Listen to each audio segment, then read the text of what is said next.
Okay, so last week we talked about how badly Sonic Forces was a disappointment. Well, let's talk about why I even set myself up for heartbreak in the first place. This game, right here. Sonic Generations, in my opinion, is the best 3D Sonic game we have gotten to date. It perfected the boost formula, and much like Mania, it approached nostalgia in a good way that made you excited to return to these themes and levels. But as good as it turned out, I think the biggest factor that made it so good, well besides solid gameplay, was the introduction of classic Sonic and the energy he brought to Generations. To me, I don't think this game would have left as big of an impact if he wasn't here. Sonic 4 was technically already trying to cash in on nostalgia, but it didn't leave much of an impression. Some felt it was just a cheap cash grab on the back-to-form platformers that were flooding the market at the time. This time though, it was like a celebration that actually wanted to honor Sonic's 20 years of gaming history, and classic Sonic was the best way to show that. From day one, I was hyped for this game. I followed every trailer, bits of info, wondering what stages were gonna make the cut, what was going on. I hadn't felt this level of anticipation since Sonic Adventure 2. I wanted it, and I did not want to wait. Especially after getting a taste of it from the demo.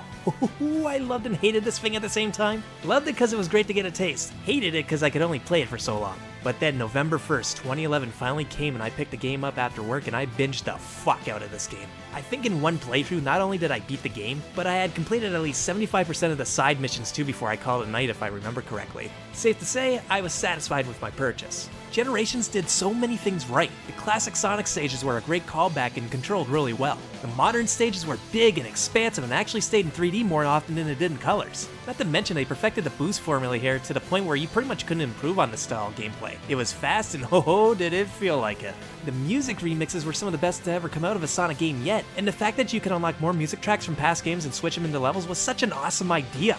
I know damn well I wasn't the only one who played Endless Possibilities on Rooftop Run. They were made for each other.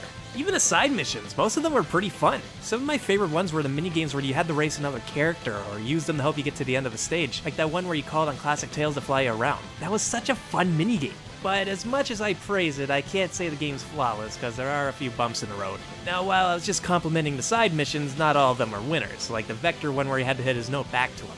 God, that one dragged on for so long. Plus, it was always fucking aggravating when you screwed up and had to start over. Find the computer! Shut the fuck up.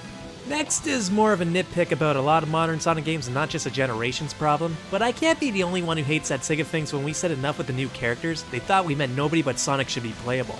What would have been so wrong about adding Tails, Knuckles, or Shadow as a playable character here? Even if they were purely post-game unlockables, they would have been awesome ways to increase the replayability.